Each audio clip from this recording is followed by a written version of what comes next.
Muy buenos días. Welcome to the first E-Misiones Silicon Valley organized by the Chilean Construction Chamber, in which we'll be connecting to a series of innovators and entrepreneurs in Silicon Valley to discuss the role of innovation and the technologies used in the world's recovery. I'm Gabriela Villalobos, and I will be joining you through this whole week to connect you with all of the speakers that will be presented through the E-Mission. And I'm not alone. I'm here with Marcelo Ringeling from Empresas ISA. Marcelo, thank you so much for joining us in this first E-Mission. Hello, Gabriela. Thank you for having me here. I'm looking forward to have a great time in this week. So let's go to the speakers. Thank you, Marcelo. So today we're going to focus the presentations on construction and innovation in the real estate sector. Our first speaker will give us an overview from Stanford about the construction sector. I'm talking about Michael Steep, professor and executive director at the Stanford Global Project Center's Digital Cities program. Michael, thank you so much for joining us from California. Thank you very much, and I look forward to meeting some of your members virtually.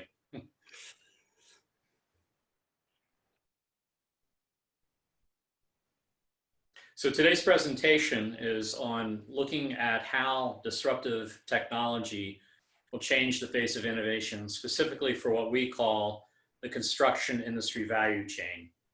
And so today what we're going to do is talk a little bit about what is happening with innovation worldwide, globally, and also how it will impact companies specifically in the construction value chain.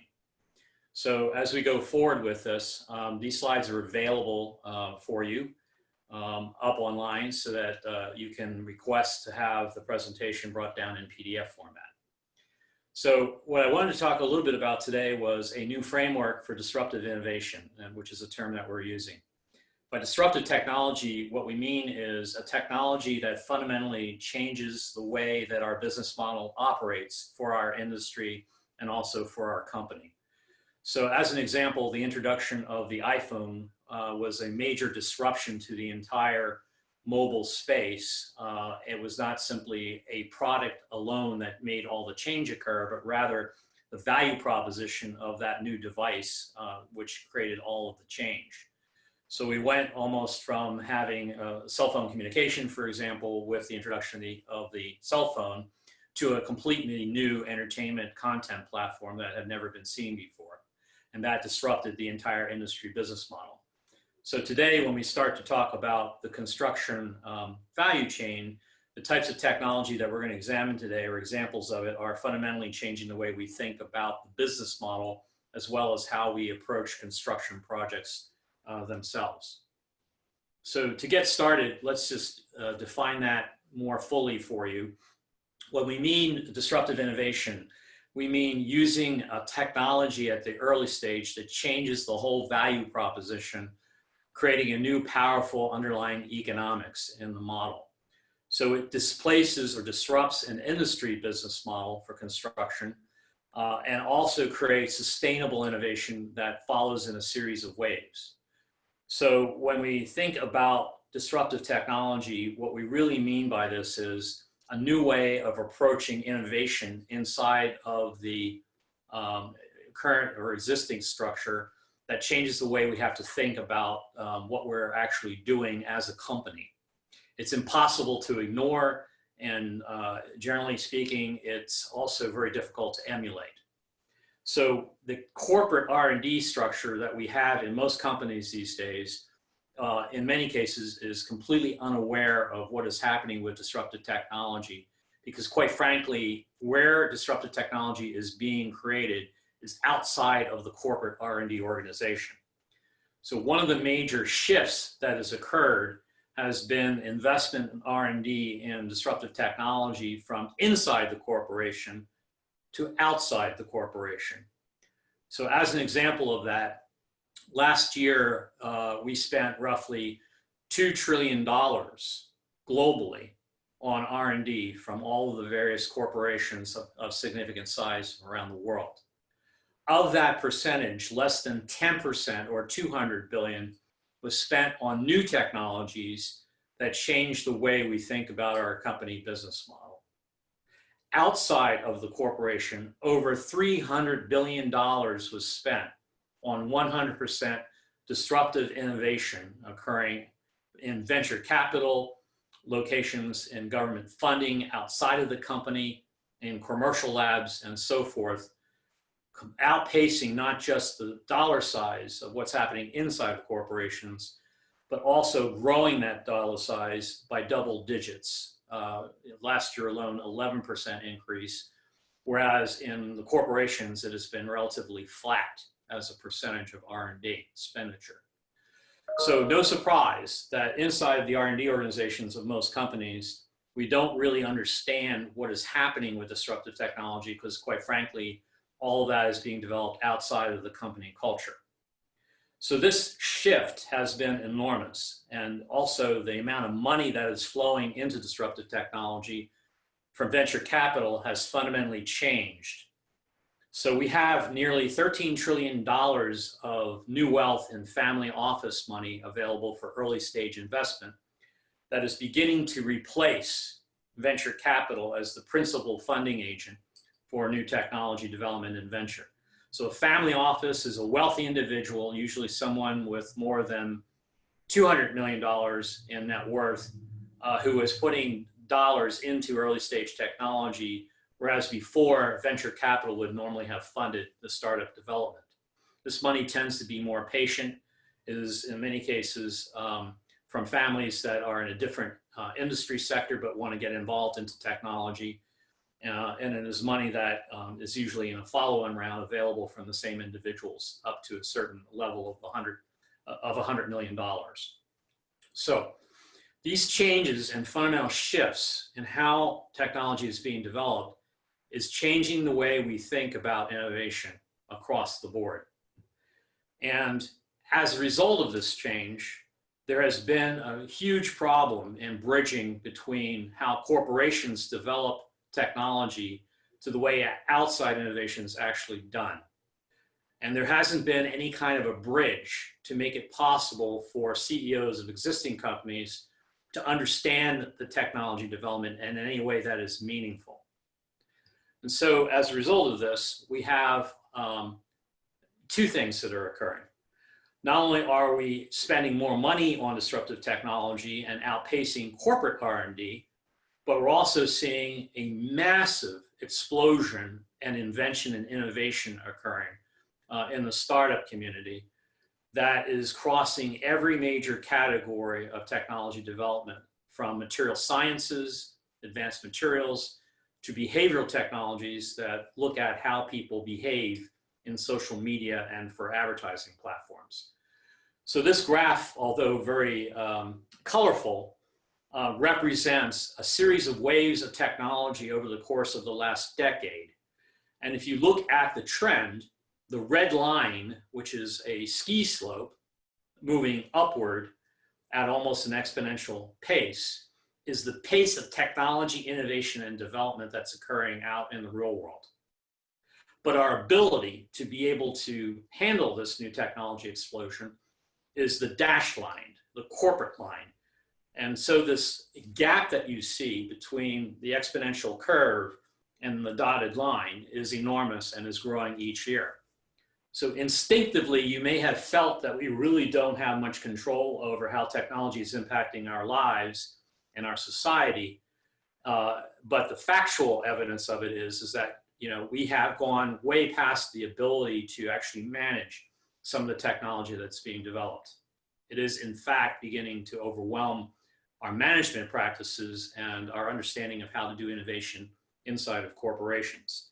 So it's creating both opportunity, but it is also creating major crisis in trying to understand how to manage technology development.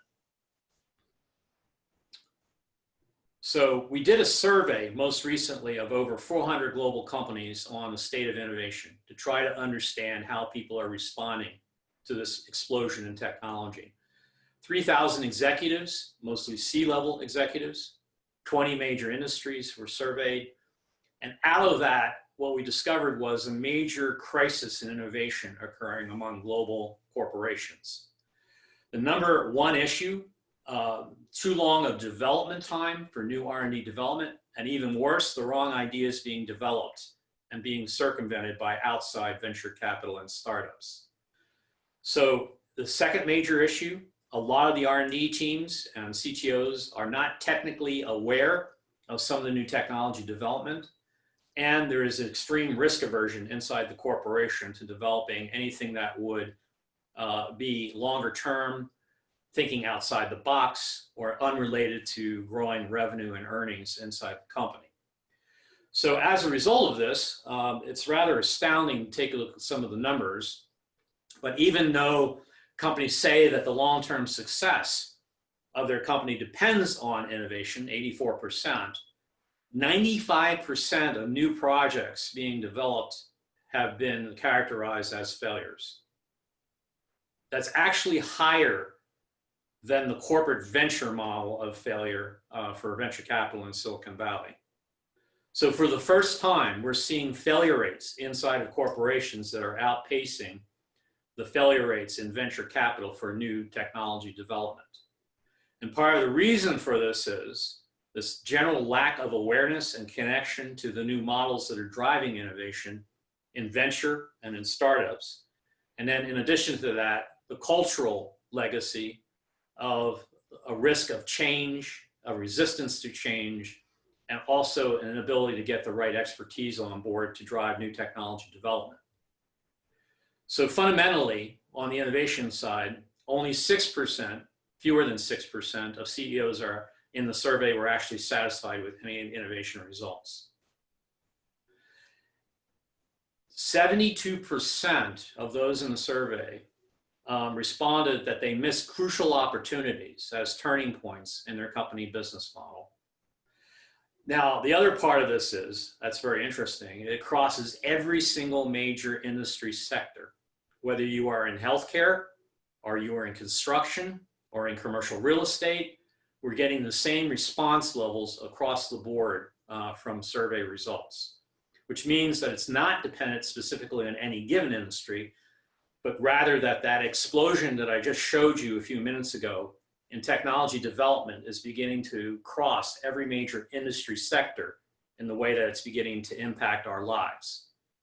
So the number one issue out of the survey that contributed to this lack of satisfaction in innovation results was this organizational risk aversion, the lack of awareness of new technology development, and the problem with leadership and sustainable expertise inside of the corporation. And we see that here at Stanford, and it's astounding that when you talk to some of the professors in the computing science department who are helping to educate and train PhDs in engineering and also other students, that the half-life of an engineering education, which used to be around 30 years, is now more focused around between 10 and 15 years before the level of expertise that is emerging in the new markets essentially overcomes the experience level of those who have been in the industry. So this disruptive force that we see in this wave of innovation is actually overtaking the engineers themselves who are actually creating a lot of the disruption in their own career development. And so expertise inside the corporation is extremely volatile. And in fact, when we are attempting to staff a lot of R&D groups, we're actually staffing with the wrong kind of expertise and the wrong kind of individuals that we need longer term to drive innovation, which is a really astounding point of view coming out of the survey results.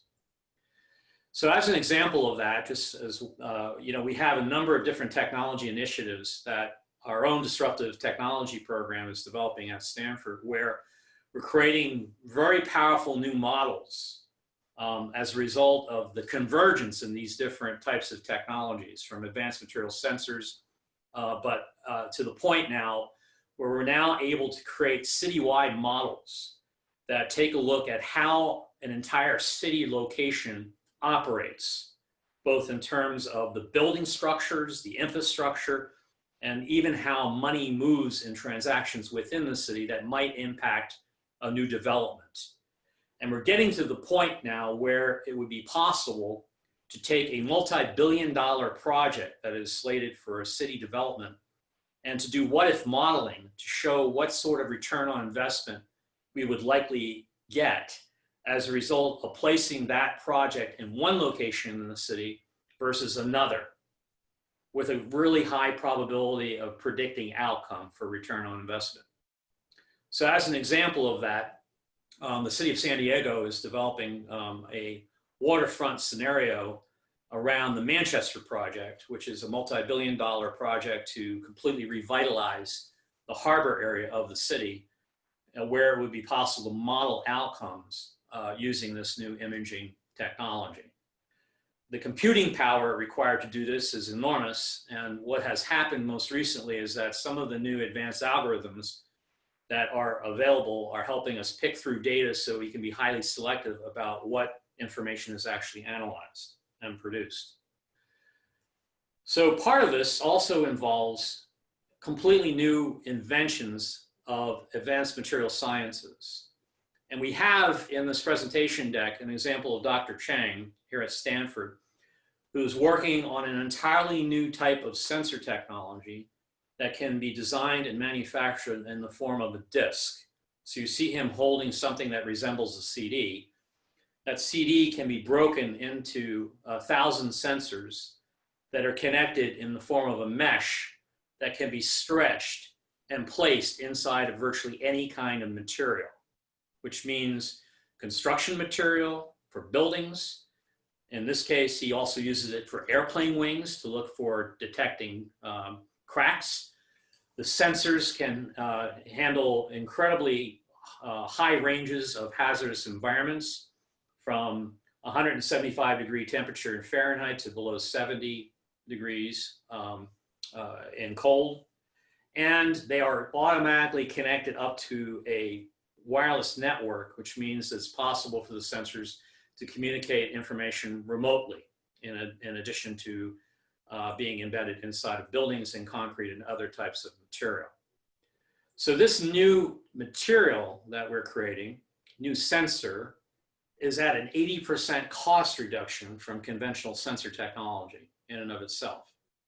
So you can imagine entire buildings, roads, infrastructure, bridges, an entire array of new kinds of sensor technology being embedded with information of up to 30 different sensor types to convey what is happening remotely within a particular site location.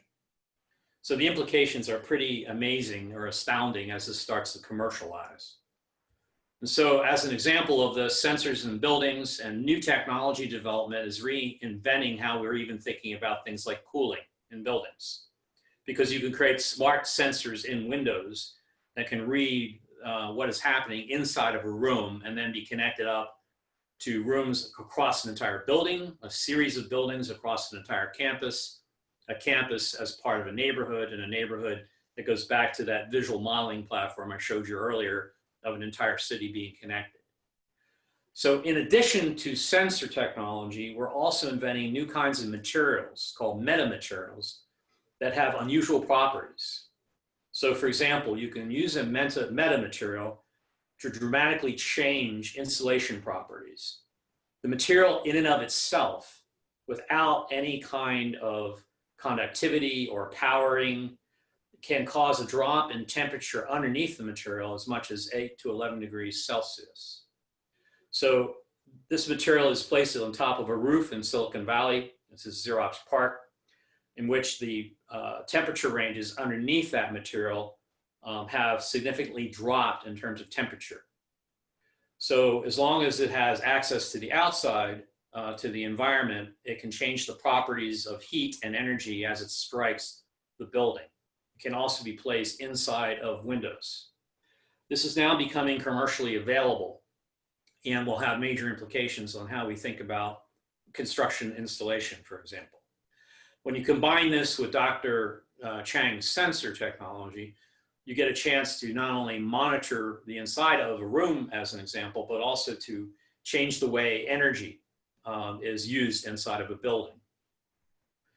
These same materials are also now being built into construction materials and also parts for cars and airplanes and other types of devices. So instead of thinking about a battery, as an example, as being a separate structure to take solar panel energy, for example, for a building and store it, think of a battery as actually being a girder, where the girder in and of itself is a battery with a 10 to 15-year life before it has to be replaced. So these structural materials can be used inside of objects like cars and airplanes, but also at construction sites for bridges and other types of buildings to be able to have battery technology connecting to solar panels on the roof that can store energy efficiently as part of the actual structure itself. This is an entirely new approach and a new way of thinking about how composites can be used to create a lot more efficiency and productivity with some of the energy that we're using. As another example of how technology is changing the world, and all these are outside examples, not inside of corporations, outside examples. This is Sam Bertram, who is CEO and co-founder of a new type of farming, a custom irrigation, that has an entirely robotic-enabled aeroponic farm that can grow 35 acres of food inside of a warehouse of 10,000 square feet. The food has a 20% increase in nutrition value. It requires no fertilizer to speak of. And every single plant is monitored so that when the food is created, the entire life of the plant is monitored by computer technology and imaging technology so that you have a whole history beginning from beginning until end of that plant growing within the warehouse lab. Not only does it use a lot less water and no fertilizer, but you can actually customize the nutrition delivered to each plant, and the robotics exchange for labor to move the plants around and to monitor them. So this facility is up and running, it has been fully funded, and is now producing produce directly out of Santa Clara, California. So it exists. It costs $22 million worth of investment so far to be able to get to the point where it's producing goods and services. And all of that data on how the plants are grown and what is being used is captured as part of the robotic-enabled facility.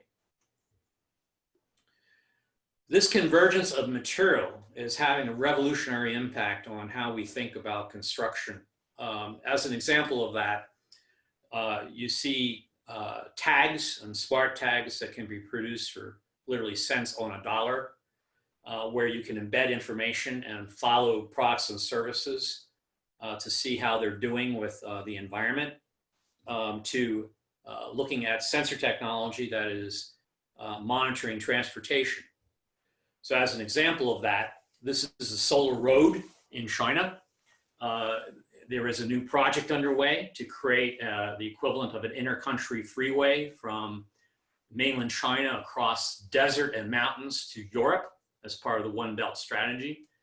The solar panel road that is being constructed is extremely durable. Not only can it produce energy for up to 7,000 to 10,000 houses per linear mile, but it also creates the ability to communicate with the cloud to gather data on every object that is above it that is using this for transportation. So as an example of that, some of the sensor technology can read inventory from trucks above on the surface and relay information about how goods and services are being exposed to temperature and to other types of environmental changes as they make their transit and inventory. So we have to start thinking more broadly that technology is no longer single purpose. It is converging at such a rate that we're now getting multi-purpose structures. And even though this is an experimental road, the goal this year is to develop 2,000 miles of road that will make it possible for villages to be able to power themselves off of the grid directly using the solar capabilities as the road passes the village.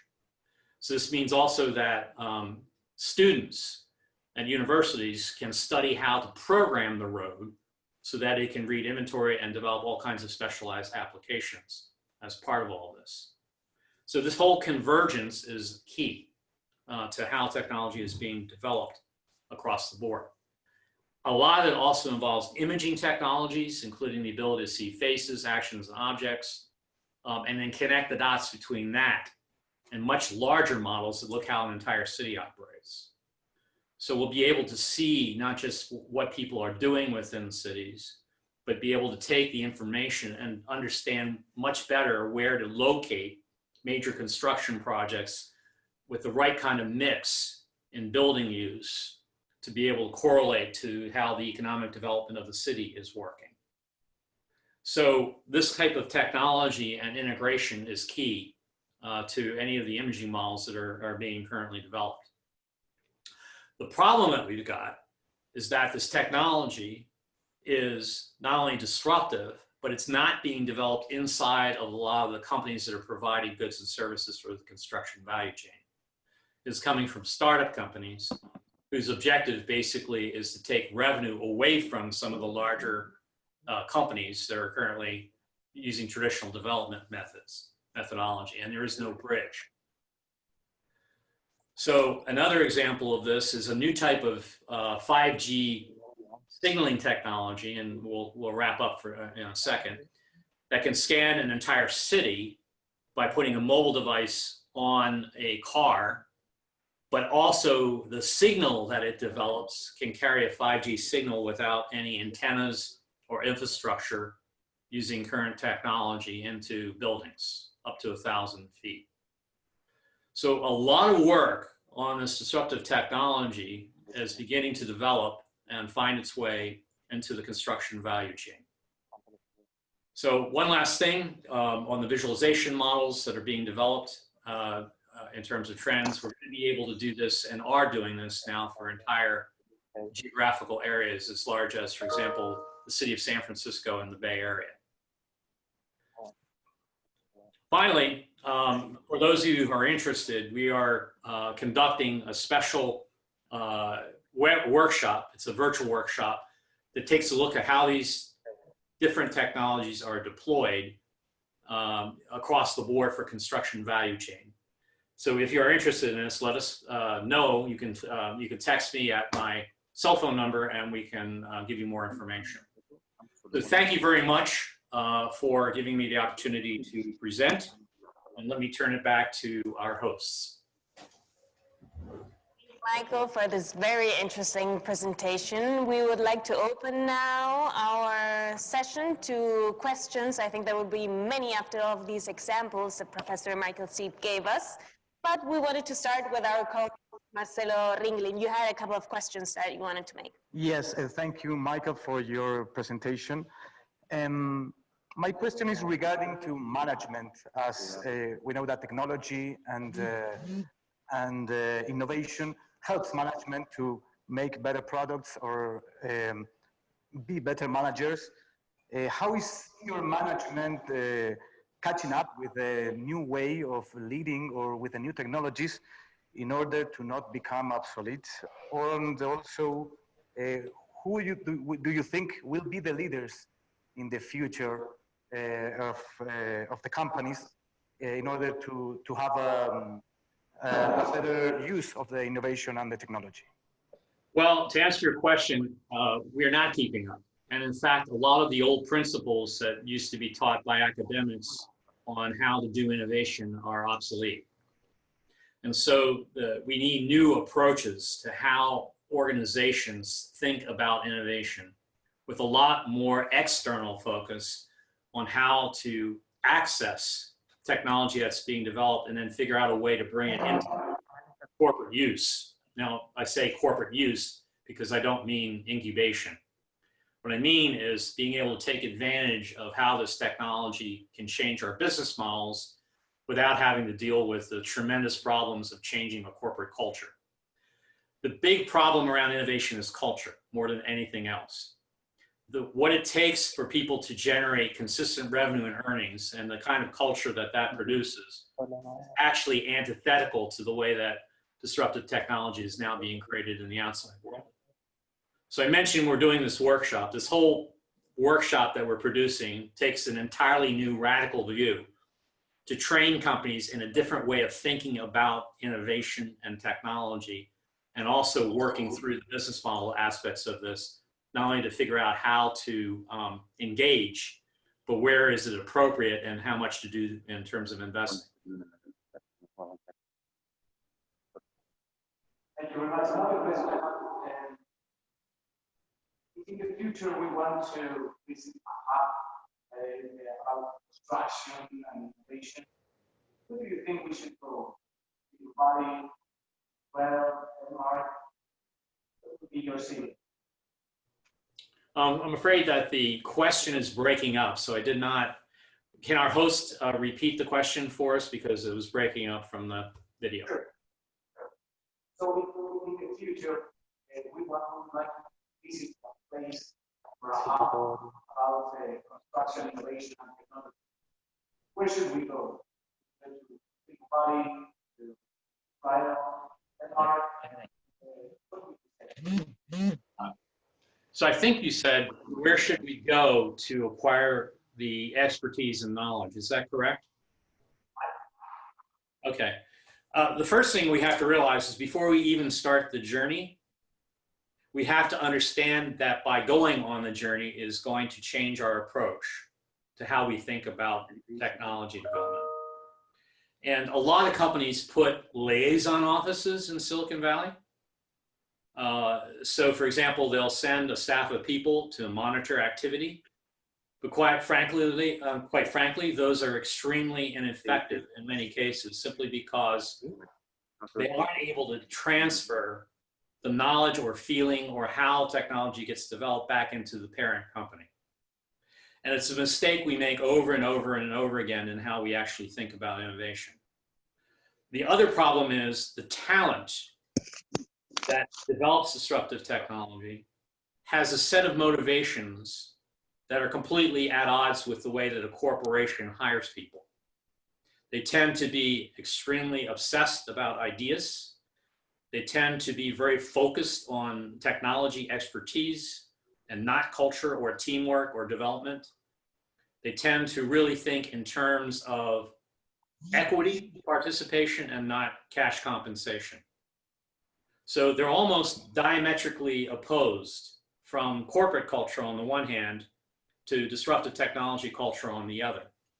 And so we have to figure out new ways of bridging that gap to be able to address how to get talent and bring in new approaches to technology. Now, some companies have tried to do this. So for example, Airbus, in developing the first electric airplane, creating a moonshot approach.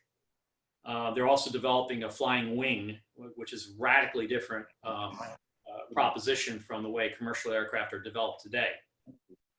Or, for example, BMW developing the I-Series, which is more than simply an electric car, but rather an information platform. So some companies have been able to bridge some of the gap, and it's caused a tremendous amount of disruption inside those companies to their corporate culture. So they've had to figure out ways to protect revenue growth and earnings while also exploring new technology development. And the biggest problem is risk assessment. People don't know how to genuinely assess the risk of new innovation and new technology development. It was addressed by the venture capitalists in the way that they developed their models and working with venture, but it has never really been addressed inside of corporate culture. Professor Steve, if innovation is being created in the outside world, how you explained it, how can we massify this? Would it be a better idea to have more incentives from the government or more collaboration with the private sector? Neither, actually. It's about bridging to the startups and the venture group in an efficient manner. Mm-hmm. So one radical idea, it's not really all that radical, but one idea that we have proposed is the notion of creating your own venture group inside of a corporation with its own set of rules and financing options to allow them to function with a set of technologies in your area by literally funding startups that already are available in Silicon Valley or acquiring them, but not creating an incubator, which is a very different model, but rather an infiltration model where we have expertise that aligns through a matrix to the corporation. Now, in Europe, there is a lot of R&D in joint funding. In the United States, there's DARPA, but not very many good examples of that. And the R&D that we do spend is actually pretty inefficient, as the return on investment is very low. So government funding is one thing, but the real key to this is a sustainable model that allows a corporation to go with its existing model, but at the same time also deal with the crazy cycles that are involved in government projects, especially in construction projects.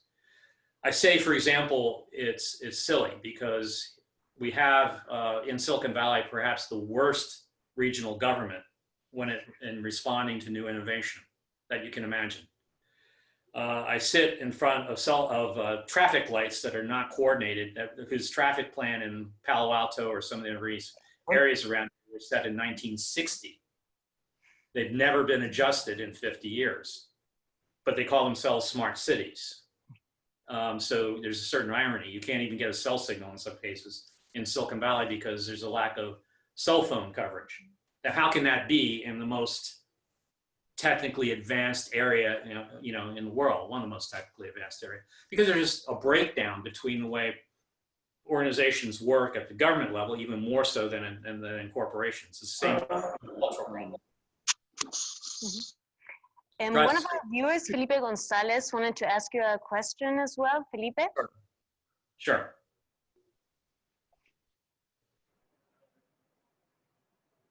I can't hear the question. Hey, can you hear me? Yeah. I can hear you now, loud and clear.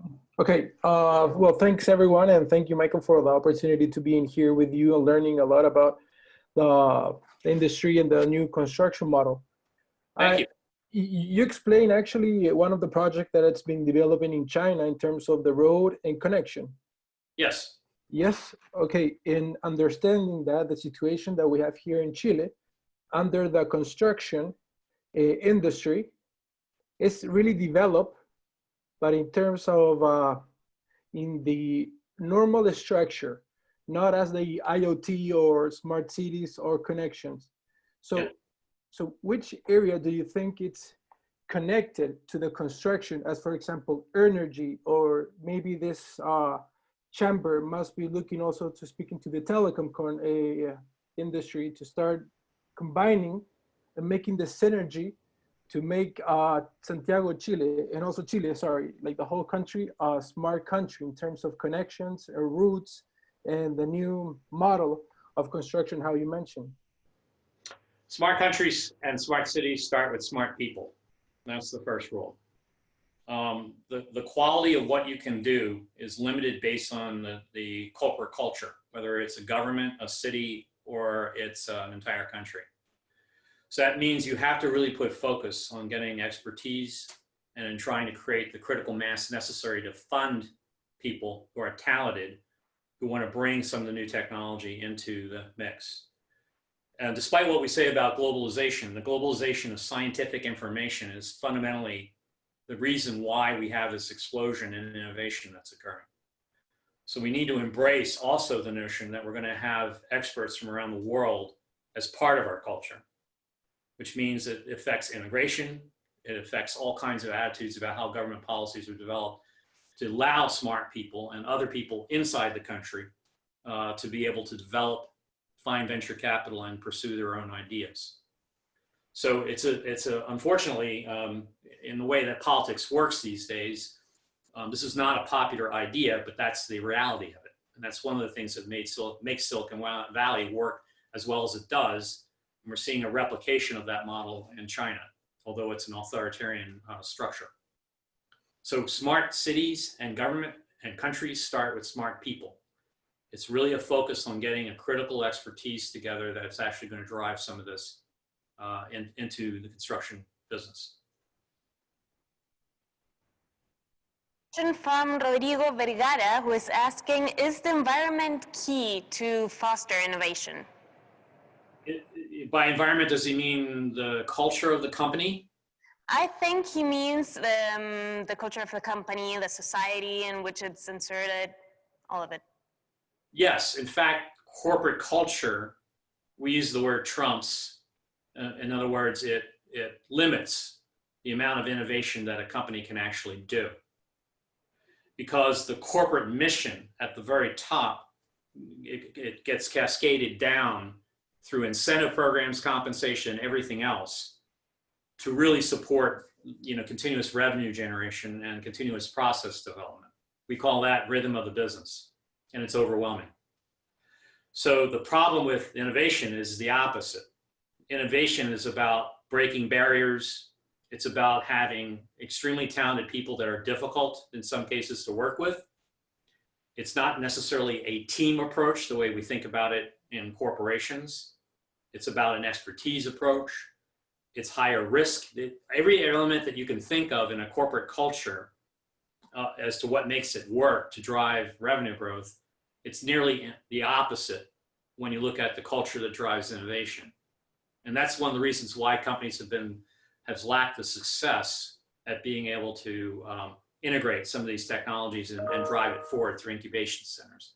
My own personal experience at Microsoft, before I started the program at Stanford, I was a corporate executive for 35 years at Microsoft and Apple and other companies.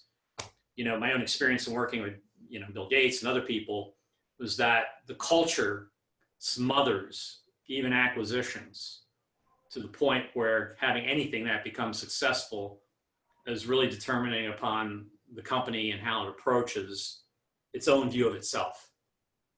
So in Microsoft's example, its own success was actually the seeds of defeat for a lot of the innovation efforts that it tried to make in the early days. Mm-hmm. And I think, the company has realized that, is starting to move in a different direction, but even so, it's very difficult to drive innovation without constant change. It's very disruptive in and of itself. Yeah. And we have another question from our viewers. Miguel Lagos is asking about the social uprising that we're seeing in Chile as well in the United States. Yes. So what role does the technology and innovation have in creating the solutions to all of these problems? Technology is a double-edged sword, as we all know. It can do good and it can do bad. And you can take a technology to, when you combine it with, for example, capitalist incentive systems, where the profits of a social media company are entirely dependent upon how much information they can gather as accurately about how a person lives and how that information can be sold for advertising purposes. So it drives a different direction than what we would consider to be, more positive from a social point of view. That's where government comes in to help regulate that. But the problem here is that, as always, technology is a double-edged sword, and how we use it is dependent upon how we think about our own social policies. Particularly in the United States, if you take a look at the enormous social upheaval and disruption that's going on, with the US election and everything else, we now have people who fundamentally believe, based upon a value system propagated by one social media versus another, and even when you present facts, it doesn't necessarily change anyone's opinion about it. It's become so entrenched. So part of what is happening with social development is that the media itself, the technology, is being used in a way that doesn't necessarily create unification or the ability for a country to figure out how to mend itself and become united to focus on how to drive into the future. So it's highly disruptive. Remember that curve I talked about? The curve is the technology explosions going like this, and our ability to control it is linear.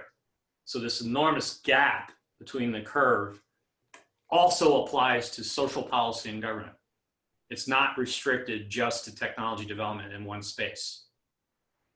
This is why we're having so much difficulty trying to understand all of this, because quite frankly, the development of new technologies has advanced much further than our ability to handle it. Mm-hmm. And we have another question from Ricardo Posada about obsolescence, which he says arises when technology loses value. So what are we going to do with the cities that are becoming obsolete? Should we have planned this? I don't think you have to worry about that too much. I mean, if I take a look at the cities, they are a legacy from about 50 to 100 years ago, for the most part, in the United States. These are not historical cities. They've grown up after the Second World War, and they haven't changed much.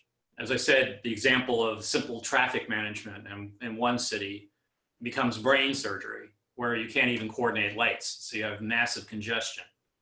And then the political system and how, you know, city governments are elected is also a bit crazy. If you look at California today and the fires that are currently raging in the north, climate change is going to have a huge impact more than anything else. Not just it's not technology that's going to make the change. It's going to be life and death issues around climate change. How many times are we going to have fires burning cities in the same location? Because we moved a lot of the population centers into an environmentally unsound area from an economic point of view, or sea level rise. So there's a lot of issues that I think are going to be mitigated, where we're going to be forced into a situation where we're going to be changing things, not based on technology alone, but rather what is happening with global climate change and other major environmental changes that are occurring. Mm-hmm. Michael, I know we have talked about public policy, and there's another question about this. Is there an example, do you have an example about a successful public policy which has fostered innovation in private companies? Well, public policy inside of, the first example of that success was how Silicon Valley was originally funded. So a lot of people don't know this, but Silicon Valley was funded by the US government to help support the missile race during the arms race in the early 50s and 60s. So they supported semiconductor development to make it possible to miniaturize control systems for missiles. And so a lot of the money that was poured into Silicon Valley and research was in semiconductor research for the military. And so DARPA, which is also formed out of the Second World War, is another way that American corporations get funding for R&D, although the dollar amounts have been changed over the last couple of years. So government has had a huge impact in terms of research, commercial research in particular. So that's actually a positive thing from the point of view of grants to explore new areas. It takes the federal government to be able to do that because there's no commitment per se to a practical use of the technology, if you will. So DARPA's only commitment is that if there's a national issue, national emergency, they get access first to the technology, but otherwise the corporation gets to license it. So all the costs associated with developing new technology is actually a positive return for the company. So that is one great model that needs to be encouraged and increased, actually, not decreased in terms of budget authority. So I would encourage more DARPA-like activities, from the federal government and the local governments on direct research that can then be applied by corporations in a profitable way. Mm-hmm. Michael, during your presentation, you also talked about how technologies are becoming obsolete in a shorter period of time. How can we transfer knowledge if it becomes obsolete? You won't. The knowledge, it's not the knowledge that will be transferred. It's the people who have the new knowledge that are going to essentially cause a disruption to your business. So the knowledge actually comes from the generation that's in that wave of expertise that's creating the new innovation. And so they're going to continue to like we call it disintermediation, disruption of large companies. That's how the Silicon Valley model works. So we see big companies that fall and smaller companies that rise up with new opportunities and new business models. Like, for example, Facebook and Google. And there will be many of those coming into the future. So it's already under development because the technology is so powerful in its economic model that it's almost impossible to try to resist it or to try to delay it, or, you know, so that you don't become personally impacted by it. This is part of the problem. It's like Pandora's box, or the ancient Greeks actually call it a jar. You know, when you open it, you can't close it again. And that's what's happened. Mm-hmm. Professor Michael Steve, thank you so much for your time and for joining us in this first day of the E-Misiones Silicon Valley. We will take a short break and ask you to join us in 5 more minutes at 5 o'clock to have our next two speakers, Jared Libuono and Frank Spadafora from CRE Tech. So see you then.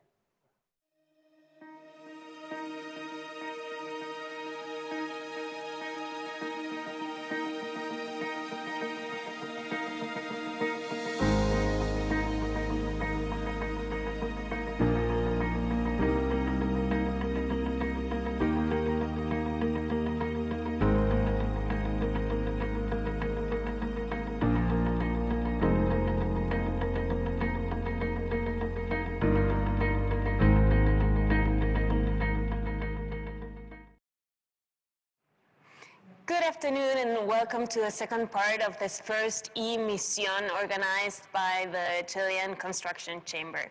It's 5 o'clock with 8 minutes in Chile, and it's 1 o'clock in California, where we will be traveling thanks to technology to connect you with our two next speakers.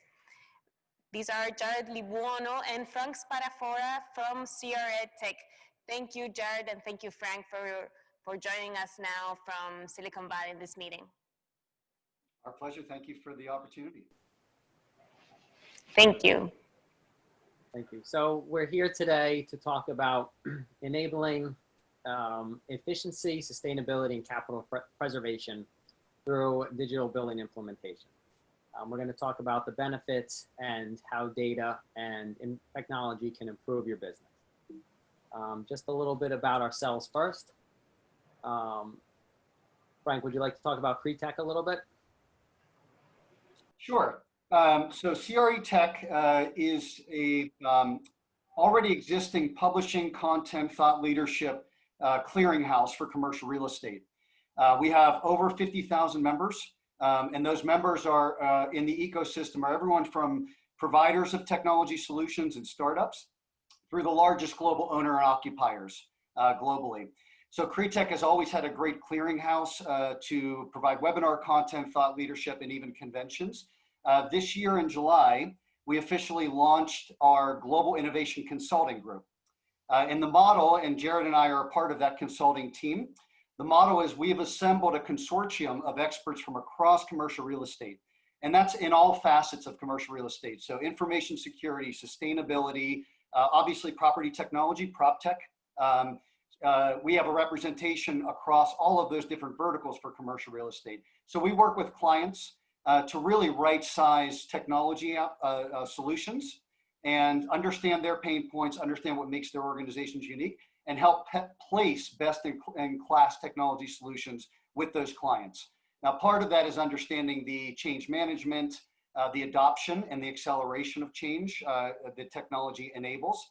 And that's where CRE Tech really focuses on helping our clients. So Jared will give you a little bit of introduction here on his background in construction and development technology. And real quickly, I'll just introduce myself before I turn it back over to Jared. I have 20 years of experience in property technology, mostly historically focused on the underwriting and collateralization side of commercial real estate. So I was a licensed commercial appraiser prior to moving over to technology full-time, and most recently represented all of investor services technology for Cushman & Wakefield. So very happy to be joining you today, and thank you for the opportunity. I'll let Jared do the next introduction and kick off our presentation. Sure. So I've been in the construction and project management industry for about 15 years. Started out in construction management firm based out of New York City, and then have moved over to both the ownership representation side, working for owners and other property owners, and then also directly with developers, working in both commercial and residential, either managing ground up projects out of the ground with new development, or working on existing commercial and residential properties that are occupied, renovations, tenant work, landlord work within those buildings over my career. And I've dealt with everyone from, again, the construction management team to the design team and everyone in between, dealing a lot in the existing buildings with property management, engineering, and asset management that runs the buildings, especially on the commercial side. So we're going to talk about construction and how it's really affecting technology and how it's really affecting the construction industry. Right now, construction is a large part of the global GDP. It employs 7% of the workforce, but construction, and we're going to present a lot of what we use for technology, but there is ongoing conversations in the US about how can we further technology in construction. It's still second least technological advanced industry. So I think over the past number of years, a lot of effort has been gone into how can we introduce technology into construction, real estate, property management, asset management, every aspect of real estate, really to catch it up to all the other industries such as finance and healthcare and everything, and grow businesses that way. So you'll see everything that we have been implemented to date and what we're using right now that we have found very beneficial. But Frank, again, we'll talk about it in the latter part of the meeting about what the next steps are and where is technology going. So we wanted to identify really what was the biggest pain points that companies face. What are problems facing the construction industry, and then how then we can solve them. So inefficiency and fragmentation is always, especially with starting companies, smaller companies that may not have all their processes in place. We found this is definitely a segment that needs improvement in companies. Cost and schedule overruns is the second, with capital stack and risk. As every project, you're always worried about cost and schedule, making sure that you stay within the budget, that you can find cost savings somewhere, and that your schedule is maintained, because that also impacts your cost, your holding cost, or your general conditions. And that's always the top two items that companies are looking to focus on. And then our third pain point is just inconsistencies, and lack of best practices. Again, being able to standardize across the company, really implement best practices that everyone can use from project to project. So what we found was the best solutions that technology offers is the following outcomes, which are really the desired goals from business owners, large and small. Cost savings and risk reduction, really honing in on where costs can be reduced, where risk can be reduced, because risk is also another factor. And I think technology is able to accomplish that. Standardizing the workflow and process, which also reduces costs because your overhead is reduced. Technology is being able to do that by setting in these processes all together. And then third, we think that technology really delivers an outcome is giving the right data to drive informed decisions, and really giving leadership of these firms in construction power to make decisions. And then we'll now go into some of the exact technologies that we've used to accomplish this. So we really looked at this as an outcome-based goal and data-enabling solutions. And I'm going to go through 4 or 5 different phases of the design and construction process that where we've implemented technology to improve this. So first is pre-bid, pre-qualification, bidding, pre-construction. And really what we found, I've highlighted on the right side of the presentation some of the softwares that we've implemented, that I've used personally, that other firms have used, that have worked closely with.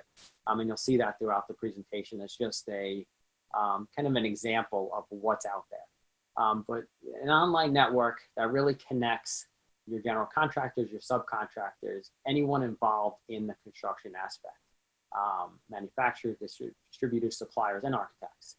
And really, by having this online database that's connecting all of these participants, you have the following outcomes. Work more efficiently because now there's a streamlined process. You're all working under one platform. You're being able to gather all the contractors, all of the subcontractors in one place, have their information available. When you go out for each project, if you're working on multiple projects, you have that database ready to go. And you can now streamline that process instead of using, and I'll reference this a lot, Excel sheets that everyone's used to using in the past to manage all this data. And you're not making phone calls to other employees in the company trying to gather information. Everything is housed on based on these contractors in a one database. So that also helps eliminate the unnecessary steps in the pre-qualification and eliminating risk, because now if you're running a dozen jobs or more, you're able to comment on how contractors did.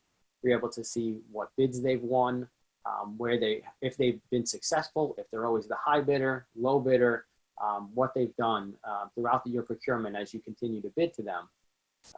And that's eliminating risk if you find that there's a trend with a certain contract. And then expanding and improving the relationships. We found that a lot of the technologies contractors embrace. They like using it. They see that the big players in the industry are using it. So even the smaller subcontractors are starting to buy into this technology. And I think it opens up, if they're able to implement this in their firm or get on board or become part of this technology, that they're able to improve their relationships by having more connections. And then I think it's also, getting the right people to make the decisions. Now, if you have a database of contractors and manufacturers, you're able to now have someone in a decision-making position look at a bid list and really make a decision of who's qualified based on someone's expertise of looking at many projects in the portfolio, rather than a project manager that goes from one project, finishes in a few years or a few months, and then to another project. So what we found is a U.S. national contractor has over 2,000 employees, 15 offices. They were using a homegrown system. So they had developed a system that worked for them originally.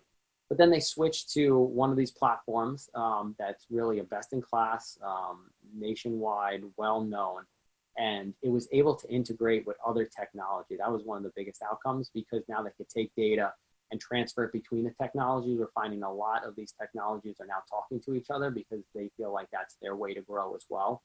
If their expertise in one area of one phase of construction, and they want to be connected with another phase of construction, that integration is really helping both firms on each end. And that was able to, again, looking at the outcomes, was able to save their team an estimated 4 weeks of work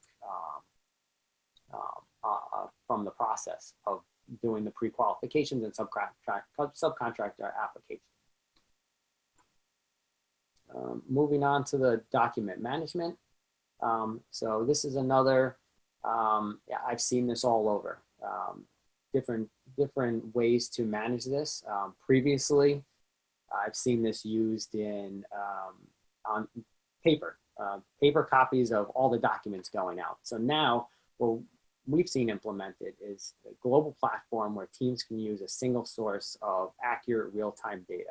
So all the documents are housed in one location that you can decide who has access to. But it may seem simple, but I remember having stacks of drawings on a plan desk, and everyone's looking for the most up-to-date sheet, and everyone's flipping through, and then you have to print, and it's time-consuming. So the outcomes of this are improved efficiency by streamlining this process. You're saving an estimated 5 hours a week by just having updated drawings at your fingertips.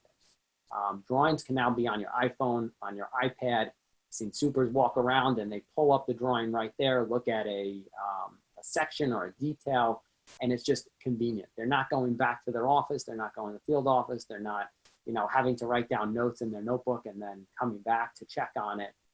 They can really see it right there. It reduces risk by enhancing the visibility. You monitor the changes and adaptations, so it's protecting against risk. And it's doing this because if there's a change, if a design team makes a change or an owner makes a change and a bulletin's issued or addendum's issued, that change can now be distributed to everyone on the project. You can control who's on that list, but you're reducing the risk because now someone's not putting work in place based on an outdated drawing that was, updated based on a new design, or there was a conflict found that the architect and engineer had to now coordinate. So you're reducing that risk by not having to do rework as well. And then seamless communication between the field and the office resolves issue faster. We were saying even it saves two hours per day on project documentation. That's even not having to have a document control person on your team that may have to go through all these documents, or having stacks of file cabinets with all the documents and searching through it. If everything's on a system, it's organized, we found that that's a benefit for the whole team, from design to the construction side. And a case study on this is where we found was a California firm that did a lot of infrastructure. They did a lot of their own manufacturing materials. They implemented a system, and it specifically on a project, a $4 million distribution center, and it saved them 5 hours a week, $200,000 annually on labor, again, cutting down on labor, making your team more efficient, so being able to do more with your team, and $1,000 a week on printing costs, because they're not printing, distributing, they're not paying a printer to send out updated drawings to every contractor that's on the project. So then once you're in the middle of it, the construction management software. This is where I think the biggest amount of software is. And this is not only document manager, but everything involved in the construction of the project. So again, you're engaging all members. I think that's a common theme, is now you have the owners, the architects, the engineers, everyone on one platform. So we've seen that this streamlines the data. So not just drawing addendums, but now your RFIs, your submittals, change orders, things are flowing. This information is flowing quicker. You're able to see whose ball in court it's in. If you have a weekly or daily meeting with your team, your design team, you know who is responsible for the answer. And it may be holding something up on the project, but now you're able to pick up the phone and push that person. So we're seeing an average savings of, a few days on RFIs and submittals, which is big if it's something that you have 20, 50 guys waiting on site, to proceed with work because they need an answer to a question. And it just makes the field a lot more efficient as well, because now they have those answers already. It protects profits just through information symmetry and a non-fragmented work stream. We've seen a 32% average increase in the construction volume managed with the same resources by utilizing this software. And that's basically, again, your team is working more efficient. It's a lot more communication between the team members, especially when you're in different offices. It's easy to manage your team when you're in the same either field office or project management office. But now if you need to get in touch with an owner that's off site, that doesn't come to the job often, they're able to go into this software and see what's pending, or get email notifications of what needs their decisions, maybe an RFI answer. And then it reduces rework through that coordination and accountability. Exactly, the accountability of whose court is it in, who needs to provide an answer. And you can attach a cost and schedule impact to an answer or a question that needs an answer. So now you're providing more information and hopefully resolving it quicker. based on this, because now the owner or architect sees that there is impact beyond just them waiting to provide an answer. So we've seen a reduction, 30% reduction in the change orders. We've seen punch list items resolve faster. Architect, engineer can do field walks. They can upload their documents to this project management software. And again, it's distributed to the whole team. So your trades, your general contractor can get started on resolving punch list items, pre-punch list items, before they become a punch list. Or they can get it instantaneously before a whole email is sent out or the report is. If you could start uploading these items quicker, the software provides that. We've seen a nationwide firm that I've worked closely with that operates and develops and constructs 20,000 apartment homes. They've used the construction management software and really created standardizations, quality control across their platform. They were saving 20 hours a month to the streamlined process, just because they're able to flow the data more easily through these programs. They're able to see everything. Again, not using Excel, not relying on emails to send everything out and then following up the emails. If information is put in this system, the system can generate automatic emails that remind someone that there's something pending that they need to answer. They can generate reports automatically that can go out weekly or monthly, or can be used for a monthly meeting. So that streamlined process and not relying on even a team member to continually put together those reports or continually follow up with the design team or anyone that needs to provide an answer. And the platform is doing that automatically based on the dates that you put in. It, again, saves time, and it's so beneficial. And then the last I found was the financial tracking and reporting. This is where we're seeing that there's managing all your financial data in a interface that is transparent to all stakeholders is beneficial in a way that it, again, creates an easy workflow. It's easy to get things done. We found that the communication, transparency, it leads to quicker payment time, turnaround time, which, as we all know, contractors and everyone always wants to get paid quickly. It sometimes holds up work. It sometimes prevents them from manning the job correctly or enough. And now the turnaround time for payment, they're usually more responsive. I know I've gone through this hardship trying to get contractors to be more responsive to you in the field or in the office, or put more men on the job to work quickly. And I think if you could show that you can pay them quicker, it just helps your case. Improve visibility into the financial health of the project. This is, again, where the ease of reporting is able to really give you a snapshot of where your project is headed or where the project is at a certain moment in time. And if you're keeping all this data up to date in your system, and you're having subcontractors upload their invoices or contractors upload their invoices in the design team, and you have all your contracts in this financial reporting tool, you can easily track it against the budget just there. You enter your budget and you can track, where am I line by line against my budget on each trade or each, however you broke it out. And then you can see what you've invoiced against too. And it's as simple as clicking a button. A lot of these companies work with you to develop custom reports if you need it.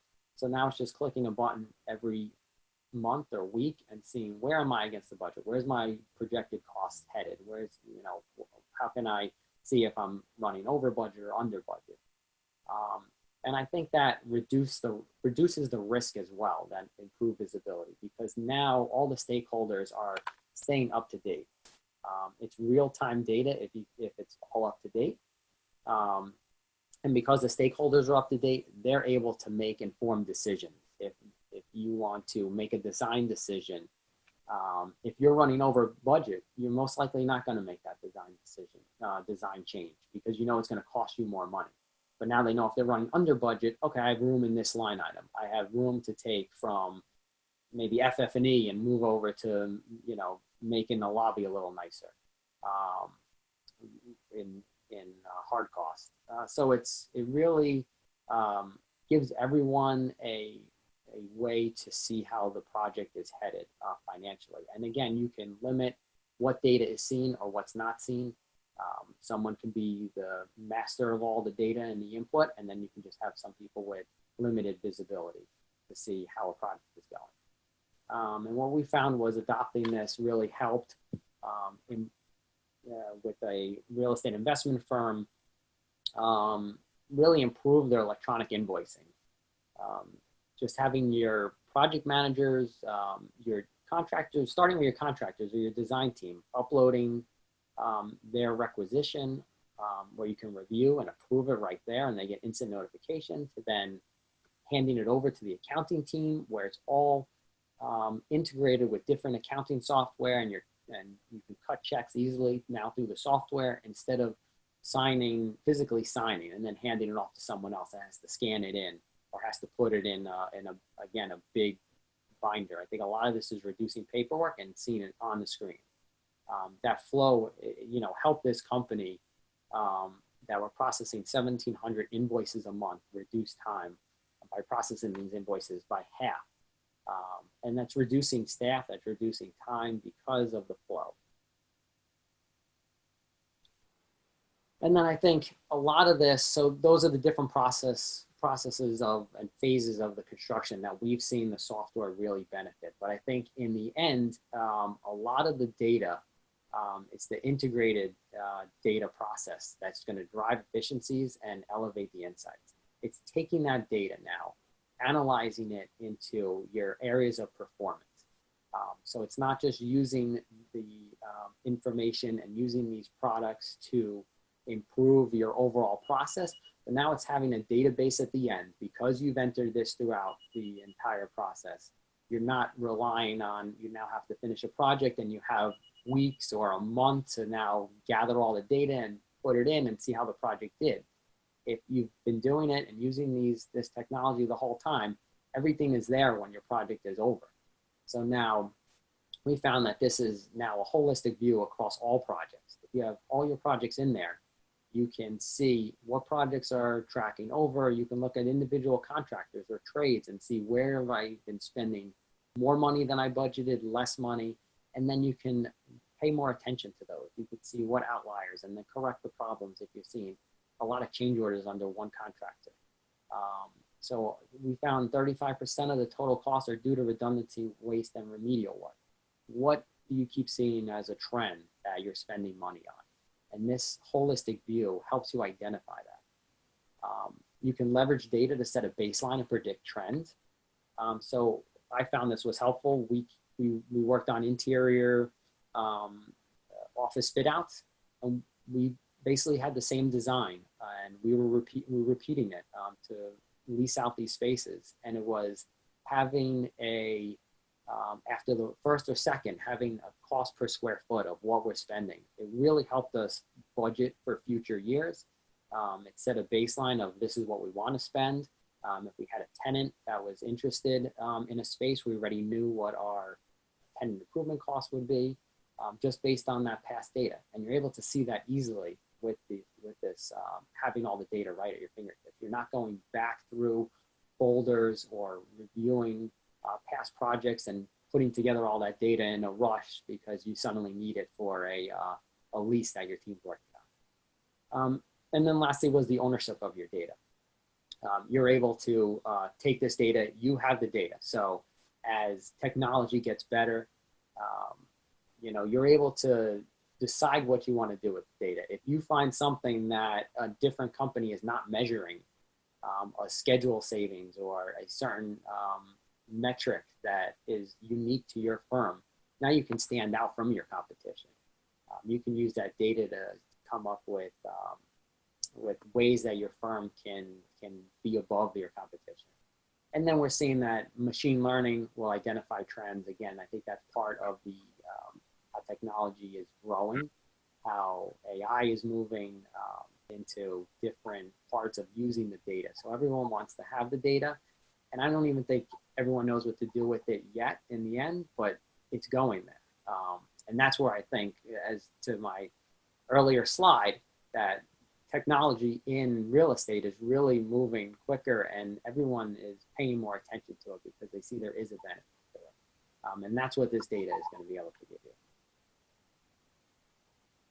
So we left before we get to Frank's portion of the presentation, we left some time just because I know there was a lot that I spoke about. We left some time for some Q&A and discussion with the team if there's any questions that have come through. Thank you. Jared, and yes, we have a couple of questions, and the first one comes from Marcelo Ringeling, my co-host here. Hello, Jared. Thank you for your presentation. Can you tell us about what has been your biggest challenge when implementing these platforms or this technology and innovation in construction companies? Yeah, I think I was actually surprised that I would say one of the challenges I thought I would have was getting everyone on board to use it. But a lot of these technologies, so it's not really answering your question, but I'll get to that too. I think a lot of these technologies are so user-friendly. And you're able to pick them up quickly. That I think what I was most afraid about as something tough to work on was getting our engineers and our property managers in existing buildings where they were running smaller projects or infrastructure projects, getting them involved in these programs, so that we had all the complete data. That it wasn't just the projects that construction was running or the larger projects. You were capturing smaller projects. But they were really easy to use, and everyone was able to pick it up, even if they hadn't been specifically in project management. But one of the challenges I think is just is probably I think one of the challenges is picking which software to use. There are more and more softwares out there. There are some larger softwares that seem to be taking over the industry. But there's some smaller ones that are coming up that are also helpful. So I think as we get more into it, you see emerging new technologies coming up, and it's deciding if you should try that new technology that may help you in an area that sounds great, but maybe it's not fully vetted yet. So it's deciding whether you take that chance with that, or do you go with a company that's already established. And I think that's more of a, let's say, a high-level discussion and seeing, where the company's going to go. So, Jared, in your experience as a consultant in this last couple of months, which has been a typical problem that you have seen in construction companies which could be solved with these technologies? I think back to the I found that the financial data was one of the problems. Back to what I had touched on before. Let's go back to that slide. During the pandemic, I mean. Oh, it's for the pandemic. I'm sorry. Yeah. That I would say it's being on site and the coordination. There was a lot of fear about meeting in a group and being able to collaborate. So I think technology has helped. One, I think we're relying on it more because you're not just sitting in a meeting, taking notes and passing out drawings and marking up, sitting in a room trying to solve problems. You're using technology more because now you're marking up drawings on the computer, and again, it's flowing through these programs. So I think that has helped with it because you're not able to sit down and collaborate as a group. I think just also being on site. I know a number of companies are getting into either drone technology, which we'll talk about later, but also video walkthroughs where a superintendent or someone from the firm is walking around the job site weekly and taking a video of the job site. And you're really able to then see what the status of the project is, even if you haven't been on site. And it's very detailed. You're able to almost virtually walk through the project. And I think that's helped when, some people are fearful about going into the site and going into, especially in New York City or big cities where a lot of offices have been closed still. Thank you, Jared. I think we'll continue with Frank's presentation now. Okay, great. Thank you so much, Jared. Thank you, Frank. Thank you. Okay, I'm going to go ahead and share my screen here. Give me one moment. And please let me know when you can see it.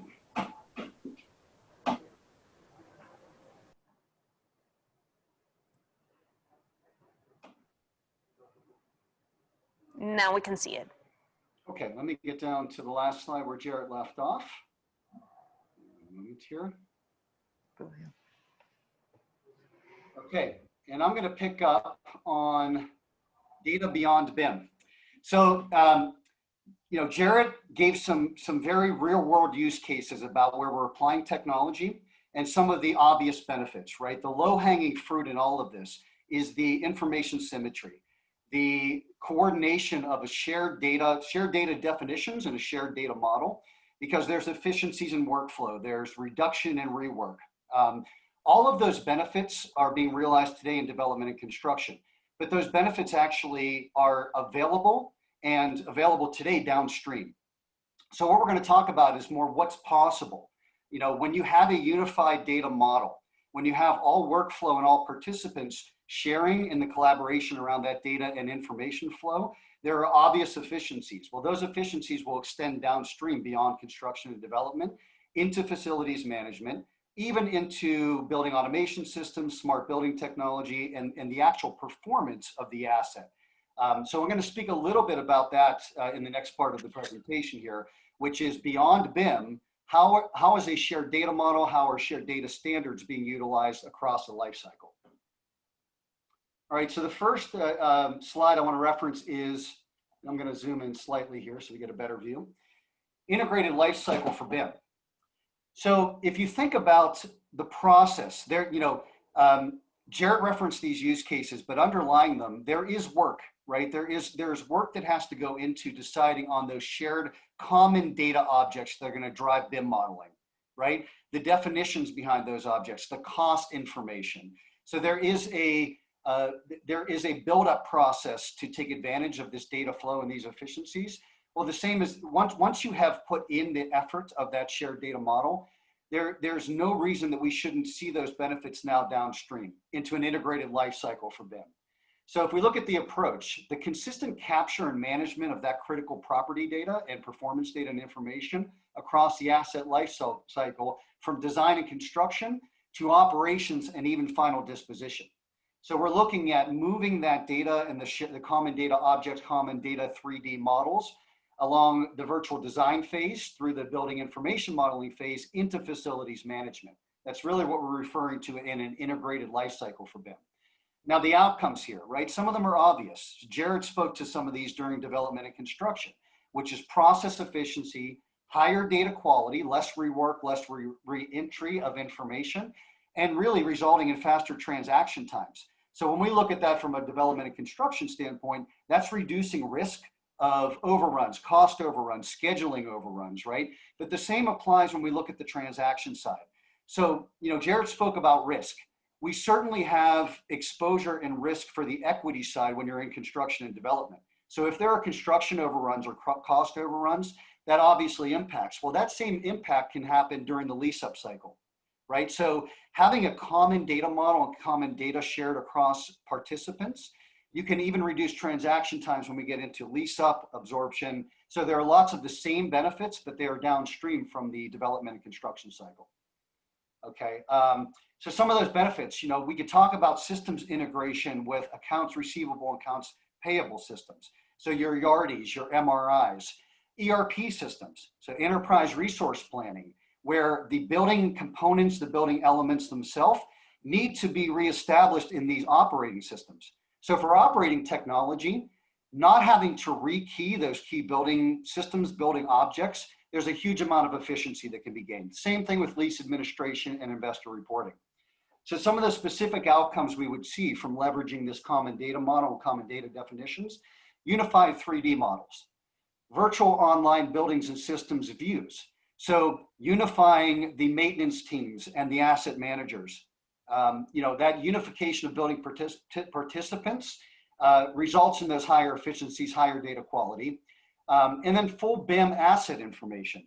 So again, when we're talking about systems like your accounts receivable, accounts payable, where you're tracking work orders for certain equipment, or your enterprise resource planning where you're doing the same, having common BIM asset information and BIM objects that have already been modeled, there's a huge amount of efficiency there and quality increase. All right, so what does that enable? When we look downstream for things like property operations and facilities management, we could talk about some of the emerging capabilities like building automation systems. So obviously, if you can commission your building automation system using the BIM model from development and construction, you're enabling the operational status of that BAS, that building automation system. And what we have seen now, simply with just BAS interventions with buildings, is a 10 to 15% annual energy savings in return, right? So there's two sides to the benefit proposition here. One is all of the efficiency of that workflow, process efficiency, and higher data quality. But then also it enables these systems that are actually delivering on ROI, return on investment, like building automation systems, which are going to produce that 10 to 15% annual energy savings. Okay, and then we can see unified and centralized key information and documents. This is very similar to what Jared spoke about the document repositories for development and construction. Because again, now, if we're sharing lease abstracts, right? If we're sharing cash flow models that were the basis for underwriting that asset, having a central repository for all of that document and critical artifacts is key. Now, how would that benefit downstream from development and construction? Well, you can think about it from an engineering standpoint or facilities management. Even the specs and manuals that underlie a lot of the building systems and the building mechanics that were in the development and construction phase, traditionally, we didn't see a lot of handoff of that key material, right? So if you think about just from the practical inefficiencies of not having the specifications and manuals for those operating systems for the building. But now if we unify that in digital data and digital documentation, all of that's available to your engineers and your facilities management crews. All right, so we're gonna, again, just like Jared's slides, I wanna talk about a real use case, an actual case study, where this integrated life cycle for BIM has been implemented and the benefits realized. So one use case is Maine General Medical Center, 640,000 square feet, 192 beds, LEED Gold certification in Augusta, Maine. So what they did is they started this project with the contractor and with the developer with a goal of realizing these downstream benefits to the BIM data modeling process. And during the construction phase, they realized some of those benefits that Jared already referenced. So if you look at the first benefit from that project, the integrated project delivery during development and construction, it led to delivering that facility, that project, 10 months ahead of schedule for $20 million in construction savings, which they were able to roll back into the actual project itself and amenities for the facility. Okay, so that was the immediate savings that Jared referenced. But downstream from that, they were able to implement that BIM model and all of the BIM objects into IBM Maximo for their computer maintenance management system, which they use IBM Maximo, okay? That integration saved what they're estimating now just in process and workflow efficiency. They believe that that's gonna save them anywhere from 185 to 225K US per year in annual operating savings, okay, for their facilities management team, for their asset management teams that are now leveraging that common BIM model in IBM Maximo. And they're doing their computer-based maintenance management is all being managed on the back of that unified data model. Okay, so before we leave this slide, I want to just make a quick note. You know, real estate is still somewhat fragmented in our solution ecosystem. So when you're talking about ERP and ARAP programs, lease administration, there is a wide range of solutions out there, right? And from the Cretech view, we're agnostic. We like to align we like to understand our clients' problems and challenges at a deep level and right size solutions by placing them with the right. But looking downstream from the benefit of integrated BIM, all of these systems can potentially benefit from that shared data model and automating a lot of bringing that data model forward into these operational technology systems. Okay, now I want to look at another place where, again, data as the underpinning of this value proposition, these efficiencies, these not just efficiencies, but the ability to elevate that data model and the way that we're updating it and collaborating around it. Drone technology is one of those areas, right? So the approach.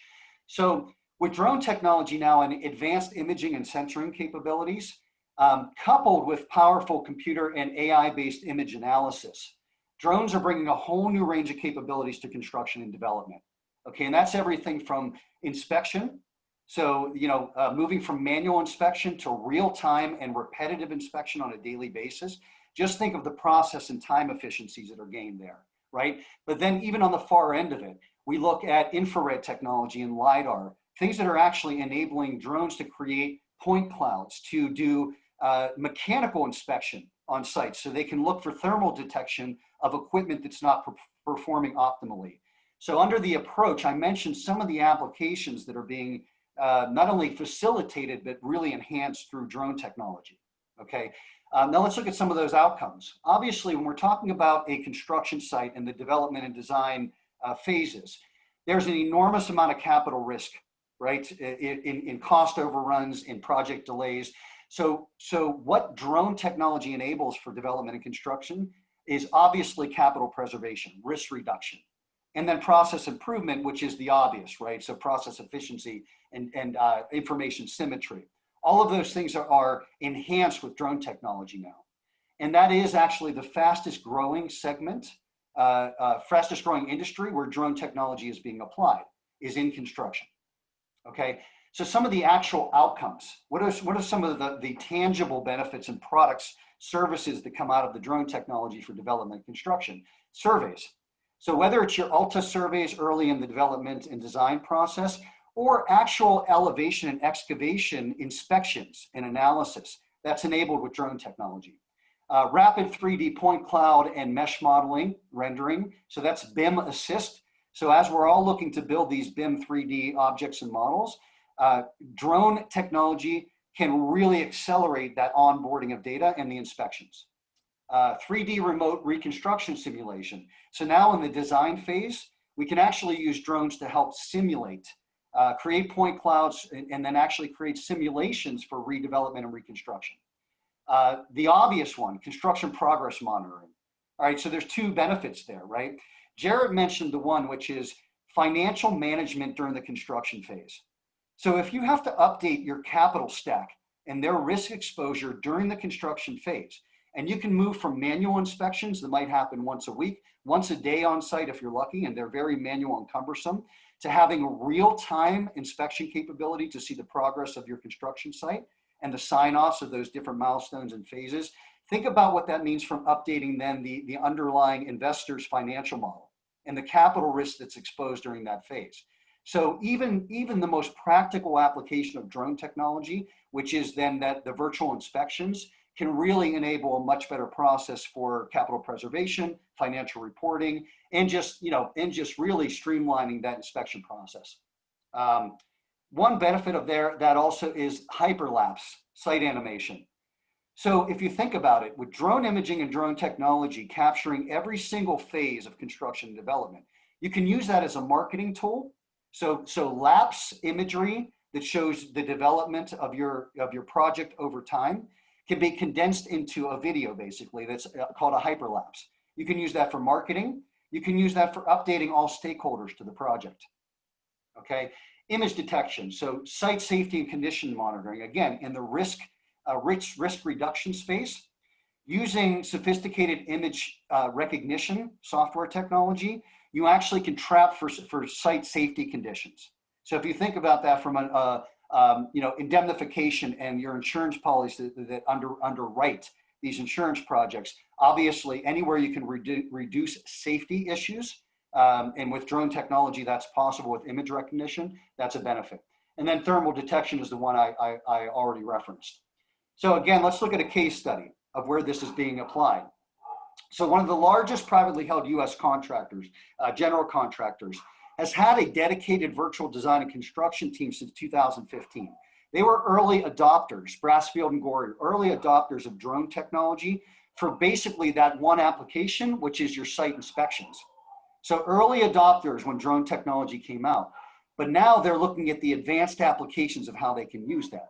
And on a healthcare facility project recently that they had, they had one of the project managers had a concern about the subcontractor's excavation and had they excavated to the right site elevations, okay?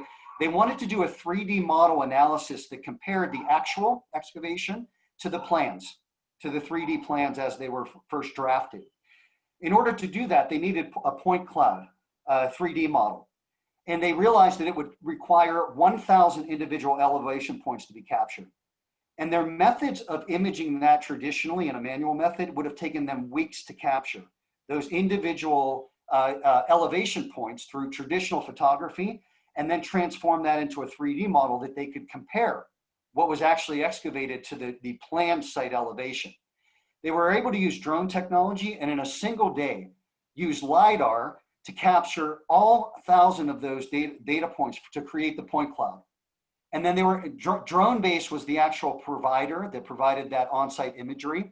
They were able to upload all the imagery into Drone Deploy, which is a software-based platform for drone imagery, and create 3 output models, an orthomosaic map, an elevation map, and a 3D model to overlay. So in one day, they were able to create the imagery and the point clouds to enable that 3D model for comparison, where they were able to assess that the subcontractor had not properly excavated to the site plan, right? So that one application, if you can think about the rework it saved, the cost overruns it saved that were enabled with drone technology.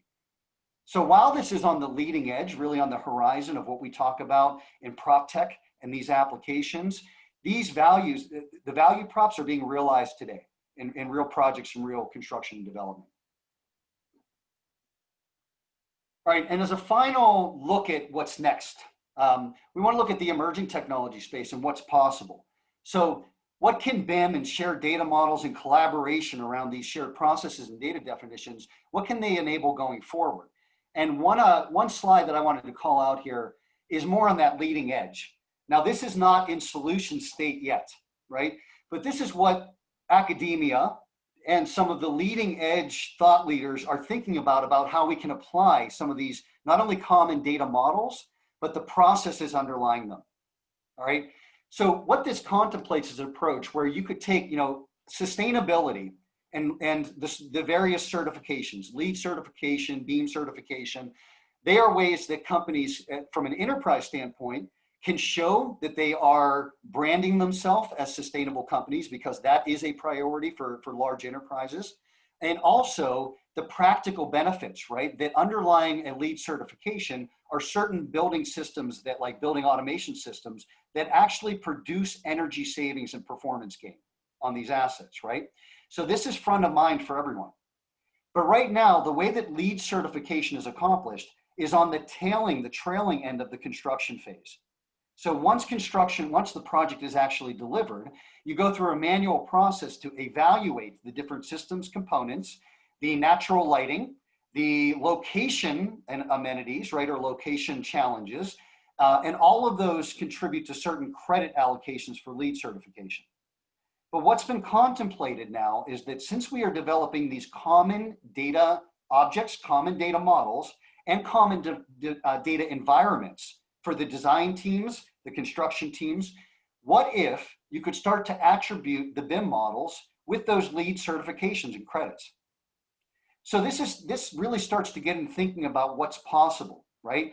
That if you put the process and the upfront work into unifying all participants, putting the work into a common data model, common data definitions that are then collaborated and shared across software solutions.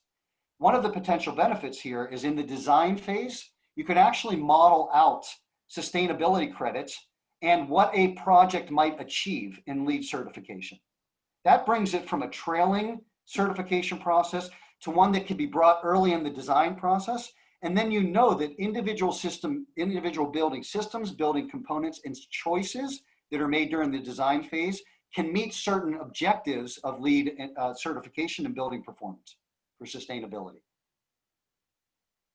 Okay, now the Sustainable Cities and Society that published this thought leadership piece, they actually went as deep as looking at the specific technology solutions that could deliver on it. So I would not be surprised if we actually saw this start to evidence in some of the design software solutions, Autodesk, Revit, some of the other places where that design is happening with the shared BIM models, of a lead attribution, a lead credit certification that happens early in the design process. Okay, so that leads me to our final slide. And we want to talk about the Cretech hype cycle. So, you know, this really gives you an infographic, a visual into one of the biggest questions, which is with all of this emerging technology, and Jared spoke to this, right? One of the biggest challenges is with all the potential of technology, how do you sort through the promise? How do you know what is actionable and is delivering real ROI today? And then to Jared's earlier point, how do you decide which technology to select? Okay, this is how Cretech views that world and how we help clients look at that windshield view of what's coming. All right, we look at the hype cycle, and that hype cycle looks at innovation triggers. You either have the new technology or you have business challenges, problems that are mandating a new way to look at how technology can help us solve, right? And let's pick one example out of this hype cycle, which is edge computing and edge AI, right? So the hardware and the infrastructure is now there for edge computing, but the practical application is going to take the inflated expectations, the disillusionment of where we try to align these new technologies with real use cases, and we find in some cases that they're really not fit for purpose, right? And then into the enlightenment phase where we come through the backside of those implementations, the early adopters, the pilot programs, determining, again, is that technology fit for purpose? And is it really going to drive the promised benefits, right? And then all the way through productivity. So we update this on a regular basis. We look at things like COVID, because COVID has actually accelerated the not only the placement of some of these technologies, but the operational state of them. And I'll take just one example. You know, automated access controls for buildings. So touchless, right? Touchless access controls and occupancy density monitoring. These were things that were already entering the enlightenment phase where they were being placed in facilities for real operational benefit. But now we've seen those accelerated, right? Because COVID has forced those as being applications that every office owner operator is thinking about. How am I going to do automated access and egress and ingress? How am I going to do occupancy and density monitoring to ensure that my office building is only 20% occupied? Because that's the CDC guidelines, or those are my local guidelines for COVID reentry, okay?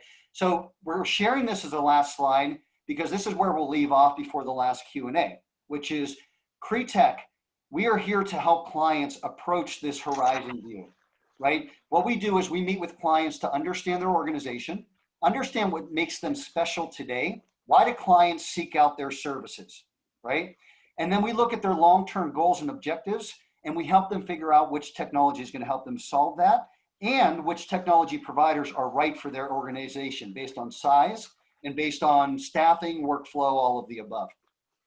So we'll leave that more as an open-ended, that should you want to engage with the Cretech consulting team on this windshield view, on doing pilot programs, implementations of things like drone technology, we can help be a critical partner in that technology onboarding and adoption. And with that, I'm going to open it up to our Q&A. And our first question comes from Juan Carlos Oyarsun, who is asking about how do you choose the technology to unify all the data with all the data that we have now on our hands? So I'll take a shot and then I'll let Jared backfill from his lens on the front end of the process. So, you know, to me, it starts with defining what is that key data? What's the critical data? Because the reality is, right, we're all beholden to certain large incumbent solution providers in the ecosystem. You know, and I could go through a short list there. We can talk Argus for cash flow, Yardi MRI, right, from the accounting standpoint, large IBM for ERP programs. And we can go down a long list of those. And in some cases, we don't have the choice on which technology to choose, right? We may acquire a building that's already using a certain technology for their accounting, or they're building automation systems, right? So in a lot of cases, we are not our clients don't have the luxury of choosing technology. They have to integrate those various technologies.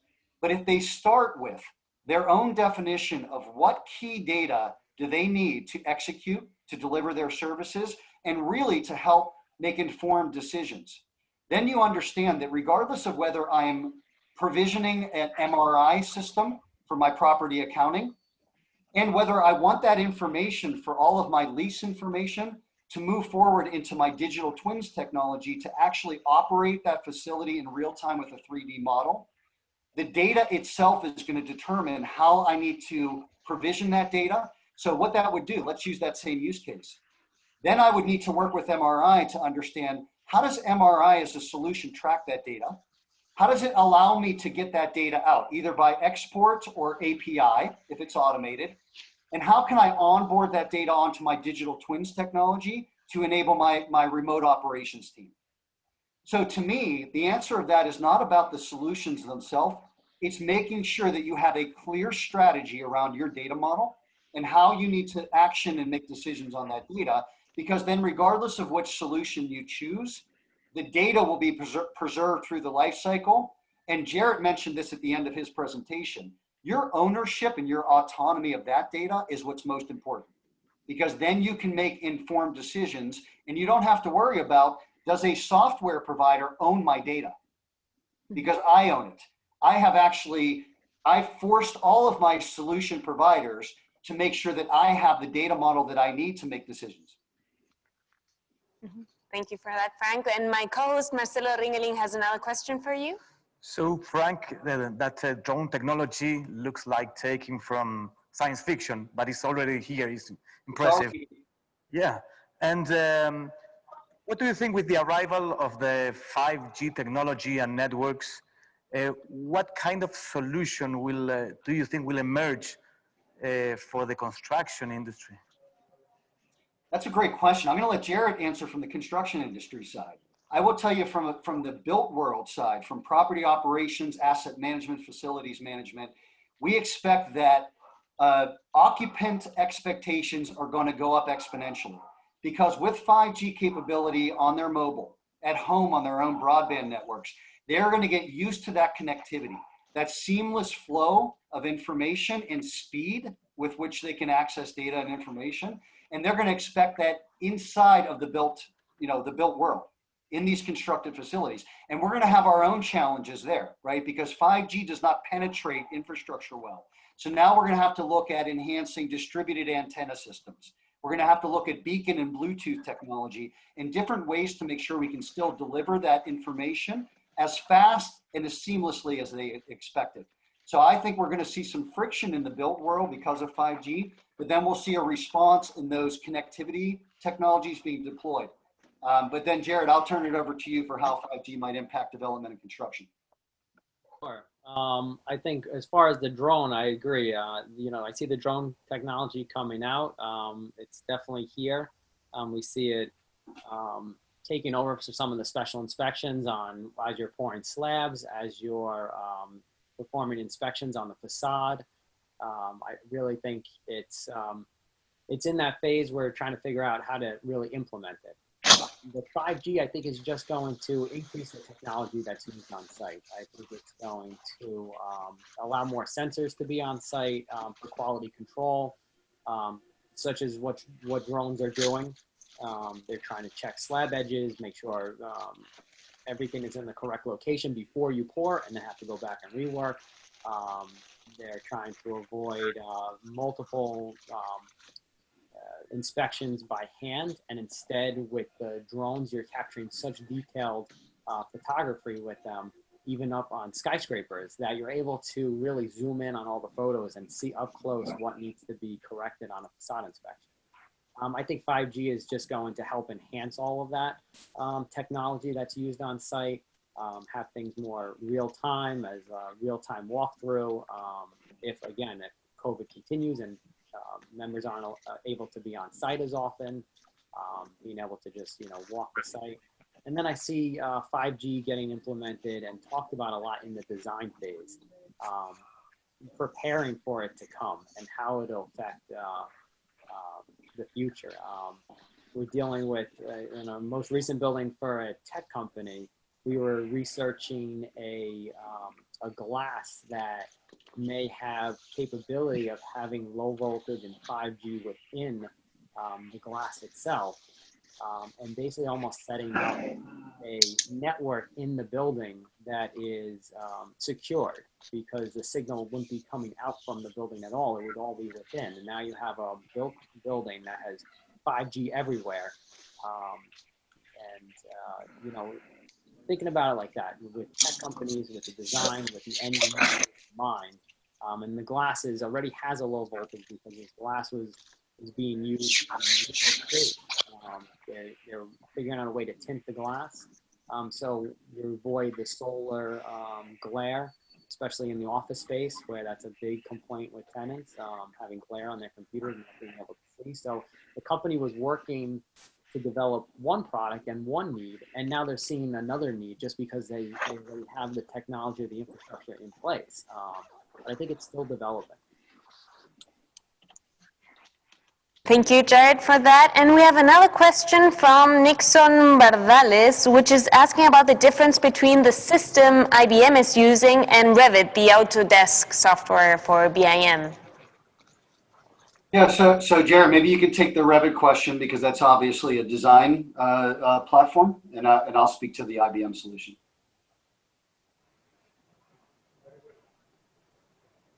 Jared? Revit, you see a lot of it. I think architects and design team are using Revit more, and it's becoming more of the norm to easily set that up. And I think that's along with BIM, just getting ahead of clash detection, coordination on the site. ¿Tú dejas abierto pues? ¿Tú dejas abierto?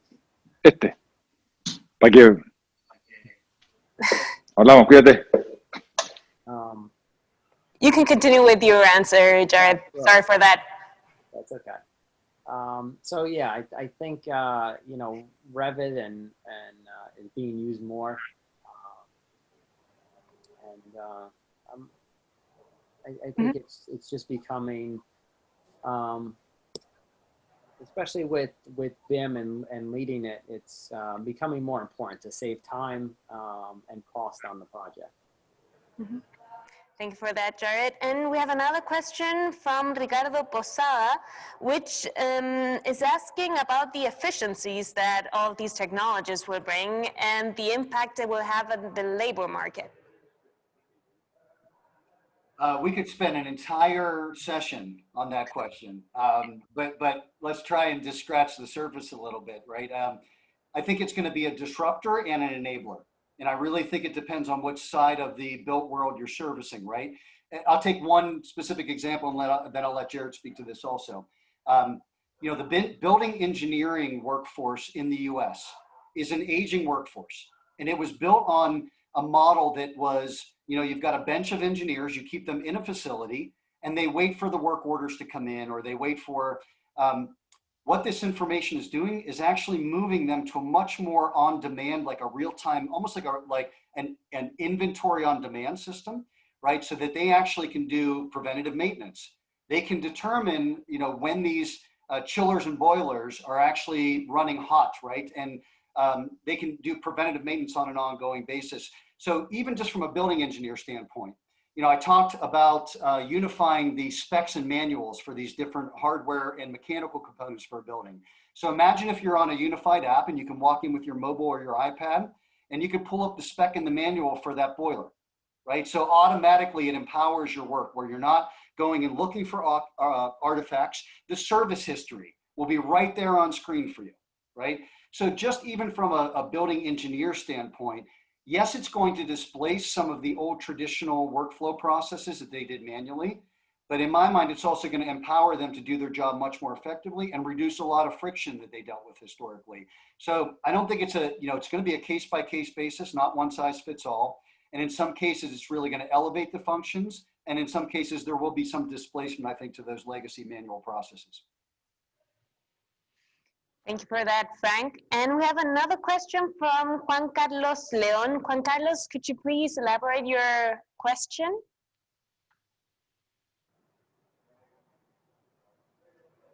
Juan Carlos? Sí, la consulta iba que al parecer no escuché respecto a al impacto que tiene la integración de un modelo BIM directamente a modelos de manufactura. Por eso que hablaba pasar de BIM to CAM, que es Computer Aided Manufacture, en el sentido de que al parecer, digamos, uno de los grandes impactos de productividad se ha logrado cuando los modelos que están hechos a modo como se hablaba, del gemelo digital, permiten pasar rápidamente a prefabricación de partes, piezas y soluciones constructivas. Entonces quería saber un poco la opinión de ellos respecto al impacto que tiene modelos tipo Caterra, como la empresa Caterra, que tiene completamente integrado el modelo BIM a los modelos de manufactura.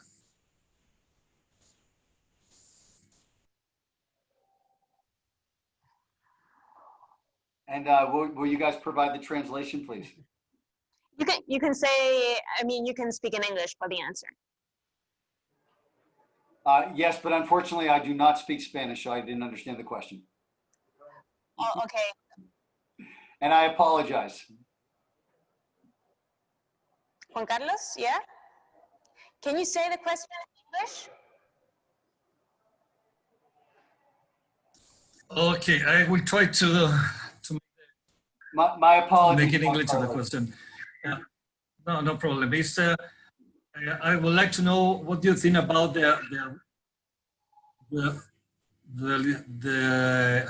what is the real impact in order to integrate the BIM model to the manufacture process.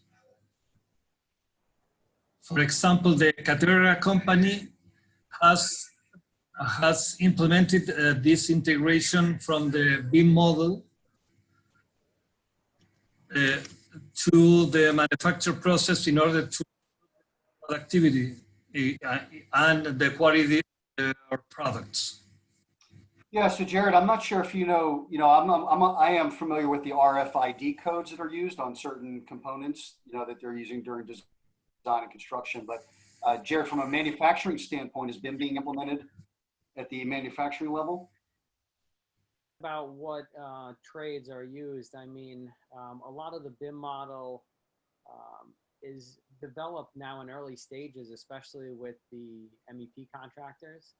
And if you have a steel building, steel contractors, in advance, even before, anything's released, even before the drawings are finalized, because as you usually go, you go architect and engineer to then shop drawings. And now you're kind of skipping the shop drawings or doing it in advance with the contractors directly, and they're developing the BIM model with the design team, because then they can, if they're starting the process, they already have all the information they need for shop drawing. So they can produce based on, they can manufacture parts, they can manufacture steel, plumbers can manufacture lengths of pipe just based on the BIM model, because that's almost their shop drawings. It's really just a stamp and quick approval process after that. If everyone's agreed, the design team, the contractors, everyone's agreed on the BIM model, there's no shop drawing review to then check what has to go on. So I think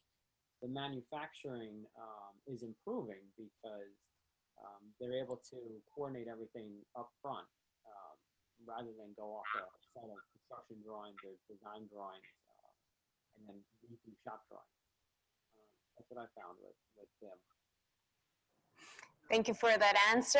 Jared Libuano and Frank Spadafora from Crete Tech, thank you so much for your time and for joining us in this first E-Mission Silicon Valley. Have a nice day. Thank you. Thank you so much. We appreciate it. It's a pleasure. I also want to thank Marcelo Ringeling for joining us today, and all of the members from the Chilean Construction Chamber who joined us through this technological experience in this first E-Mission to Silicon Valley. We wanted to invite you to join us tomorrow as well at 5 o'clock, when we will be talking about the culture of one of the largest technological companies in the world, Amazon. So please join us tomorrow in this next trip. Have a very good evening. Thank you, everyone.